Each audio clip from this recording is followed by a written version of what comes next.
Well, hello, Young and the Restless Daily Recap fans. Today's daily recap is for Monday, October the 10th, 2022. Monday, October 10th, 2022. Before I get started, subscribe, please. I'm looking at, some of the stats and analytics of the channel. I have so many of you Y and R fans returning every day to look at the recaps, but you're not subscribed. Please subscribe. You will get and ring the bell because you'll get notifications whenever I do a video. Thank you so much. And I'll remember to say it more and more because I understand the more I don't say subscribe, people are used to coming back and they're not thinking that they're subscribed or not subscribed. So yes, please subscribe. It's at the bottom right hand side of the screen. There's a little subscribe button. Well, let's talk about what's going on in Genoa City land. We have Nikki. She is she's sitting down having lunch with Tucker. She's there. Tucker comes in and he comes over to talk to her and he sits down. And she invites him because she's trying to pump, right? She's trying to get information, but she's real coy about it. And he is just as coy, right?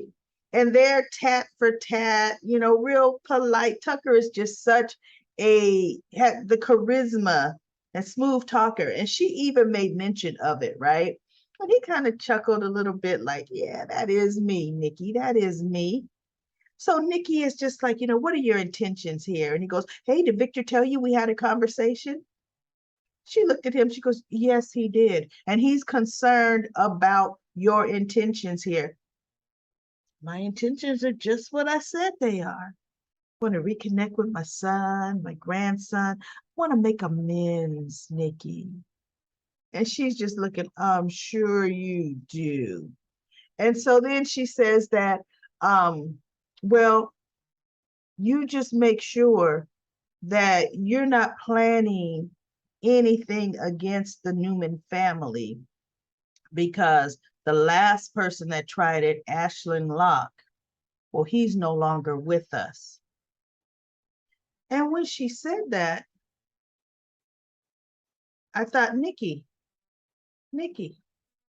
See, any news reporter, even Chance would take offense in hearing that because Ashley Locke is dead. And see, what you kind of insinuated is with look at what happens to people that try to come against the Newmans, which is what she was insinuating. You end up dead. Well, that's not anything that you outwardly brag about, Nikki. I didn't like that at all. I thought, ooh, you don't want that can of worms opened up because let's face it, Chance conveniently closed it for the good of Nick only. Nick could still get in trouble. Look, if Adam decides to blow the lid off of that cover up, Nick is in trouble. Victor too. So what would you be saying, Nikki?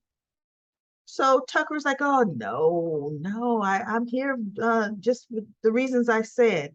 And she's like, yeah, it's awfully strange. You and Diane show up in town at the same time. And well, I was shocked to see her at the wedding. Yeah. And who comes walking into society but Diane? And Tucker sees her walk by and he goes, hey, Diane. He loves yelling her name, Diane. And she looks, what are you? And she sees Nikki like, come here, come on. So she walks over and Nikki's like, she walks over and he goes, sit down, come on, sit down. And he just pulls her into this awkward conversation with Nikki that Diane could not wait to get up out of there. She could not wait because she was uncomfortable not knowing Tucker's such a wild card. And Nikki is just on high alert, listening to everything, watching their dynamics in the whole 9 yards. And Diane is looking nothing but uncomfortable, right? So Diane looks over and her lunch comes. Oh, my takeout is here. So she grabs her bag and she leaves. She got to go back to the, oh, got to get out of here. So, Tucker and Nikki continue to talk. And then I'm going to come back to Tucker later because he gets a text from Ashley. So he goes by and he sees Ashley. But at the coffee house, Audra's sitting there sipping on her coffee to see who she could pounce on. And sure enough, she sees Noah come in. And Noah doesn't see her. Or when he came in, he may have seen her out of his peripheral, but he made it, not look obvious like he was avoiding her or didn't see her. He just kept going straight to the counter. And she looks, she gets up from her table. And I'm talking, he's at the counter, like right here. Let me see how my camera's backwards in the webcam. And she comes up behind him, like almost all up on him, right? Let me try to, there we go. Well, hello. And he turned, look, she's so close to him that he's leaning against the counter, turning around to face her. And I thought, what ex gets that close to you? And she's just, he goes, well, hi, I didn't see you. Well, it's a good thing I saw you. She didn't wink. I threw that in there. But, it's a good thing that I saw you. And she's talking in this, more seductive, sweet voice. And, he goes, so how's business? And he goes, you said you're doing some consulting work for Chancellor Industries? Well, somebody sure paying attention. Oh, she is just, and he was looking at her like, not like that. And so she's talking and he's kind of trying to read the room, or not read the room. He's trying to let her know, wait a minute, we're not like that, right? And he goes, no, you just said that's, what you were doing. I was wondering how long you're going to be in town. Yeah, let's get to the chase. How long you going to be in town? And so she's like, well, when I finish, I might see if there's anything worth sticking around for. And she's talking about him. See, she is not even trying to be subtle. She's being overt with what she's saying. And I'm happy that they had him check her with that, because then he's talking to her and he says, she goes, well, you're such a success, you this, you that. And he says, listen, our time together. This is where it got good. She says, yeah, like I said, your little friend Allie, she, like I said, she's cute. It's obvious, you must be in love. I recognize that look because I was the recipient of that look for a while. She's looking at him and he goes, yeah, bad memories from when we were together. And she looks at him and she goes, well, no, he checked her when she goes, your little friend Allie, and you must be. He goes, you know what? Stop it, Audra. I'm not going to listen to or put up with your insults about Allie. She goes, oh, your little Allie, she's cute. He says, you know exactly how you mean that, and I'm not going to put up for it. And she was like, I didn't mean it that way. I didn't mean it that way. All I meant was, and he called that spade a spade. That's exactly how you meant it. And so then when she's talking about our time together, and he goes, bad memories for me. He says, so look, here's what I want to tell you. I don't know how long your business is going to be in Genoa City, But as long as you're here in Genoa City, keep your distance from me. And she stood there, and he said it, and he turned her and walked right by her and out the door.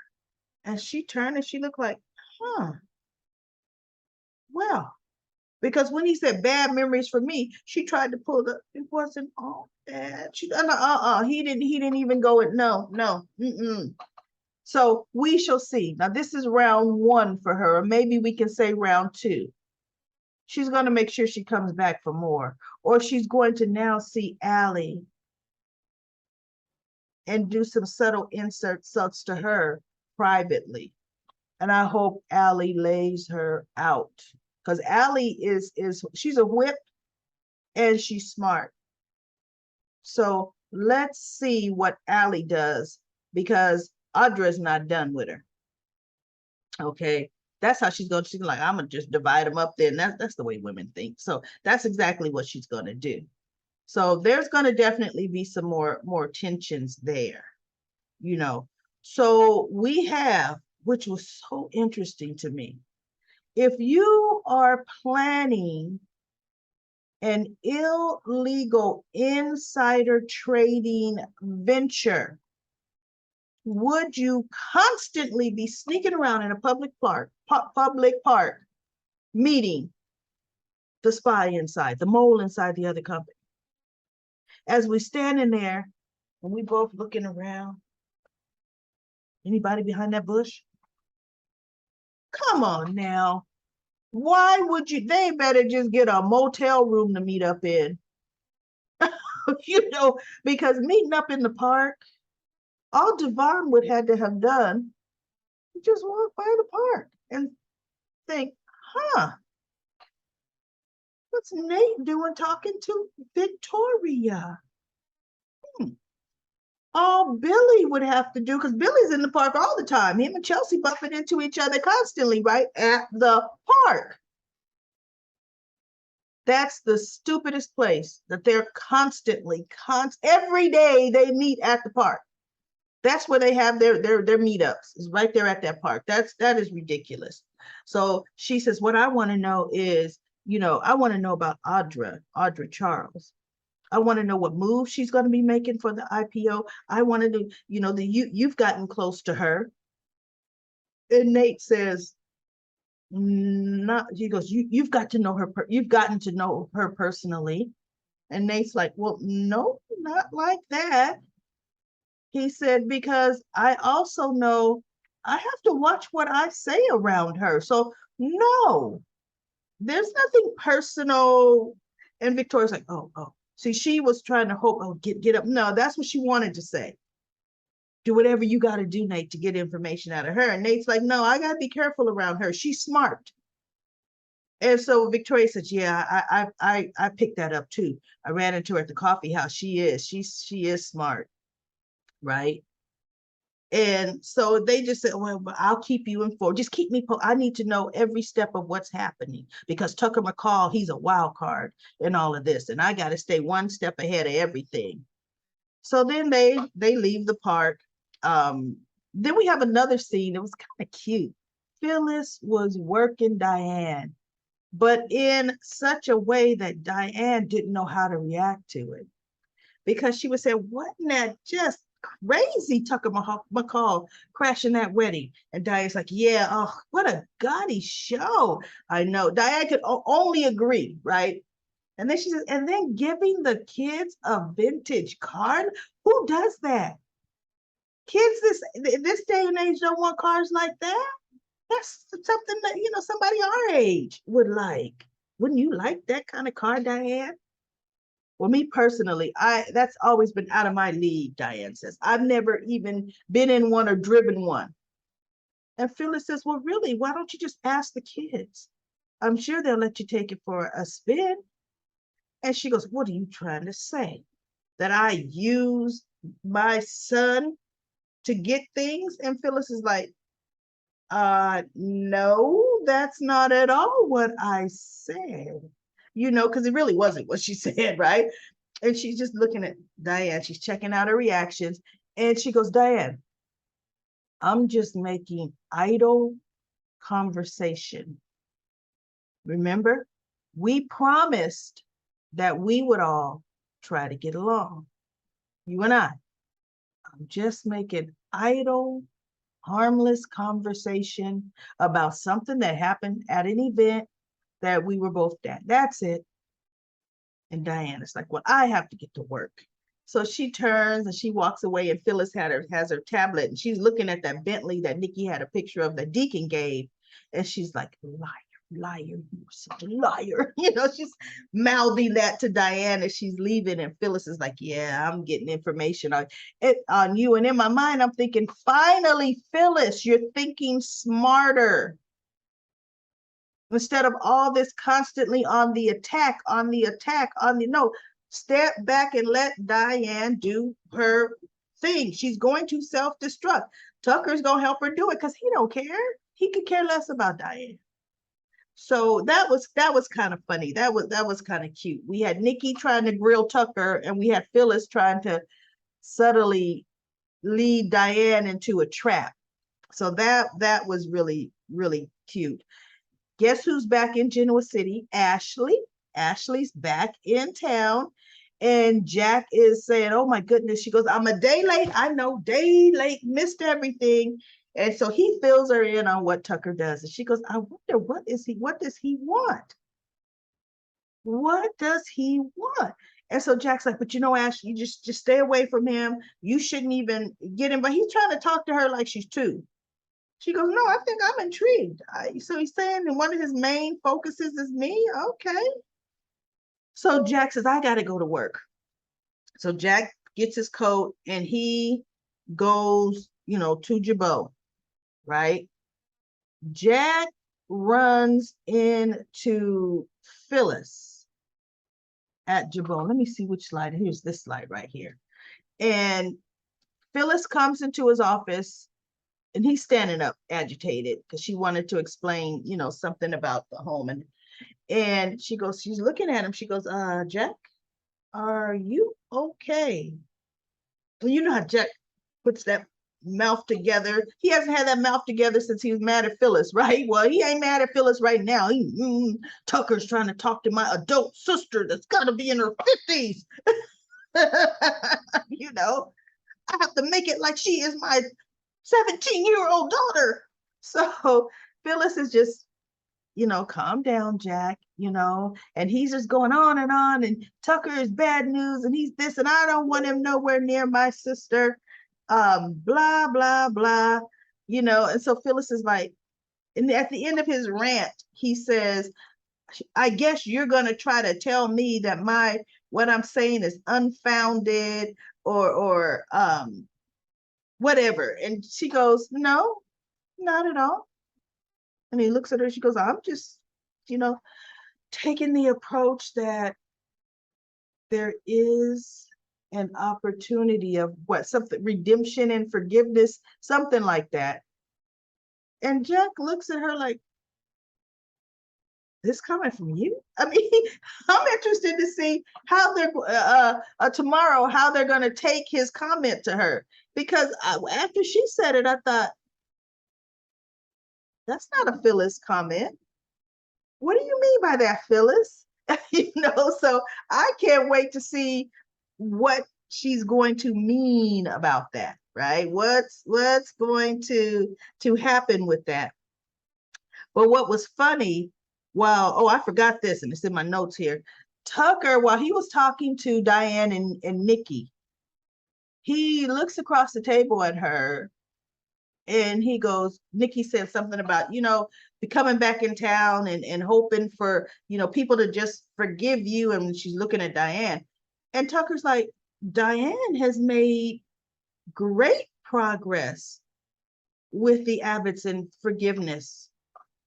And Nikki looked across at him. He says, now, how would you know what kind of progress she's made or what is going on with her? And Diane looks at him. Diane looks and she looks at him like, oh my God, you put your foot in it. And Tucker weaseled his way out of it, but he slipped, and Nikki caught that slip. And look, You can't unslip. So Nikki's like, okay, yeah, we got something going on between you two, right? So now we have Billy, Billy coming in to the meeting. They're supposed to have a meeting with Nate and Audra. And he goes, look, they're not here, but I want to tell you and Devon right now, because I really need to just get this out there. He said he had done some digging, and Tucker McCall had been selling off a ton of his subsidiary companies, amassing a large amount of cash. And so Nikki is like, I mean, not Nikki, sorry. Lily is like, that could mean one thing. And Devon is like, yeah, he could be trying to make a play for chancellor. And so Devon is like, look, I know this gets to be a gray area. He goes, no, no, no. He goes, business is business, and I'm very open-minded, and I believe I should stay open-minded where Tucker is concerned. He is a shrewd businessman. This would be a move that he could possibly try to take. I'm not naive to that. I mean, it's like, good, Devon. See, Devon is very open-minded about that. He's like, I just don't see him doing that to me. But guess what? We need to keep our eyes open on him. So they have the meeting, and Lily brings it up and says, yeah, first she goes, we found out that there's a player trying to, maybe scoop up a majority of Newman's stock. And Nate is sitting there. And then Audra said, do you have a name? And so she says, yeah, Tucker McCall. And Nate innately or inwardly goes like, but he's still keeping straight face, right? And so then Nate makes this suggestion. Then I think we should move up the IPO timeline. It would keep everybody off guard. And Audra said that could work. I mean, I could put things in motion, and I could accelerate the timeline. So Devon is like, okay, you know what? I'm in agreement with it too, if it keeps our company safe, right? So Nate leaves, or Lily says, Nate, you're sticking around? He goes, I have a meeting outside the office, but I will be back, and I'll be here for the rest of the day. And he walks out. So Billy and Lily are still in the office, and Devon goes to Audra and says, hey, Audra, I'm getting ready to go to Crimson Lights to have a cup of coffee. Would you like to join me? And she goes, sure. He goes, I just got to drop something off in my office, but then let's go. So Lily has a heart-to-heart with Billy. And Billy does come clean that he doesn't have true direction. Because she told him, look, you did such great work with finding out, what Tucker's doing. Can you keep on top of that? You can keep on top of that. And he's looking down at her. He goes, sure, I could do that. Now, he's not saying it like, I don't want to do it. But he's not saying it with protective zeal of, I want to protect the company because nothing can happen. We want this. He's not enthused about the company at all. He hasn't been. He had a problem when realistically, when Jill chose Lily, he's going through the motions to support her. He should have honestly not come to work with her, under her. He shouldn't have. They should have been together, but in separate careers. But anyway, she says, I could tell this is not what you really want to do, Billy. And if it's not, it's okay, but I need you to tell me because this is just not your career path, or it doesn't seem like it is. And he finally came clean. He says, no, you're right. I'm here. I feel like I'm going through the motions. He said, I am here. I am here to support you. But I don't know. She goes, well, what path do you want to take? And he goes, that's just it. I don't have a clue. I don't have a clue what I would want to do. Which I've said, and I've said it in other recaps, Billy just doesn't know. He hasn't figured out his life. He really hasn't. So Devon and Audra get to the coffee house. I'm loving where Devon is going. So she sits down immediately, and initially she sits down. She says, okay, I know, I'm assuming this must be office related. Well, I'm assuming that. And he goes, no, I want to get to know you personally outside of the office, like Nate has. And she kind of looks like, hmm. He says, the only thing I've known is about you truly is what I've read on your resume. I mean, yes, I trust Jill's judgment, but I also believe in forming my own opinions about somebody. And I feel like the only way to do that is, me talking to you personally. And when she said, then that might be where he said, and getting to know you outside of the office the way Nate has. And she kind of looks, well, she deflects. She goes, one thing about me is I'm an excellent read. I read people very well. I read them. She goes, and I could tell there is some tension between you and your cousin. And I think your question on me really has to do with you. And I'm thinking, well, that was a stretch. Miss, I could read people. No, my actions may be towards you because I always see you with my cousin laughing, trying to get him to go up in the club with you, up in the club, right? You guys come in just joking, shucking and jiving in the office. So you're not all business. You're gonna actively tell me I assume this is about business when, girl, you ain't about business where Nate is concerned. So she deflected, and Devon just kind of sat back and he looked at her. See, she talked about how good she is at reading people. Devon is reading her well. And with that whole exchange, right, it got me thinking. She does pay unusual concern to Nate, trying to really get close to Nate. I'm thinking she might be thinking something is up with Nate.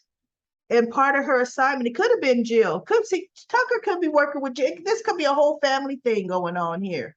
Okay. Tucker could be saying, watch that weak link. Hey, I mean, somehow Nate is on her radar. And it's not just because he's cute. Right? So that's going to be interesting if Nate is her target person that she's watching in this situation, because she has made great inroads to getting close to Nate.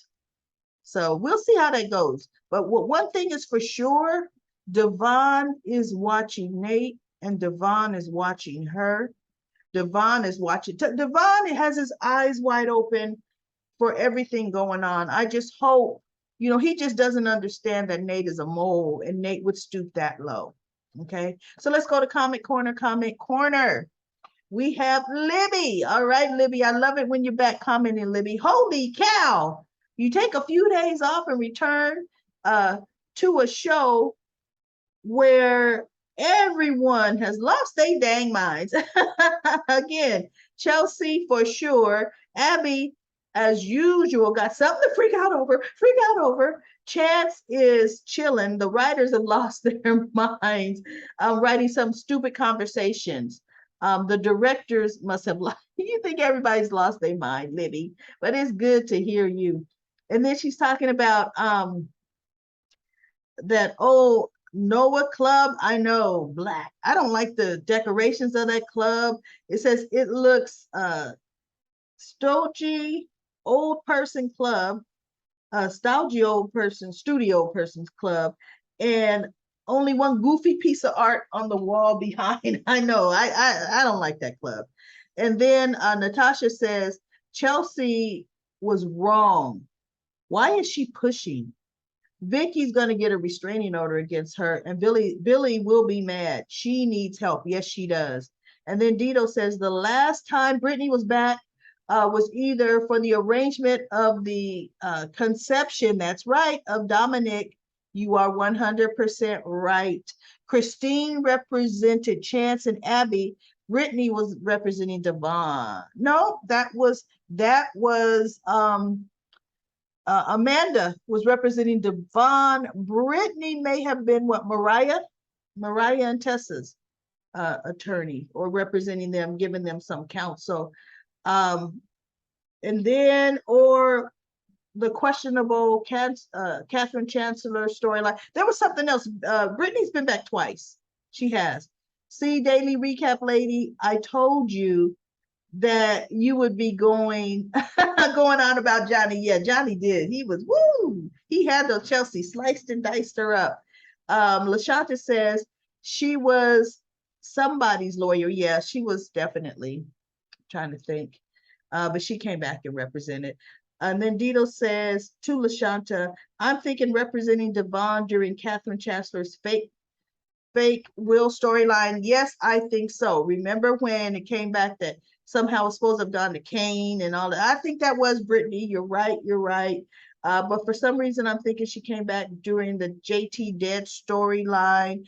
Mackenzie came back for that for a minute because Mackenzie was trying to talk to Victoria about spousal abuse, because that is one of the reasons that Mackenzie and JT split up. And she was trying to tell.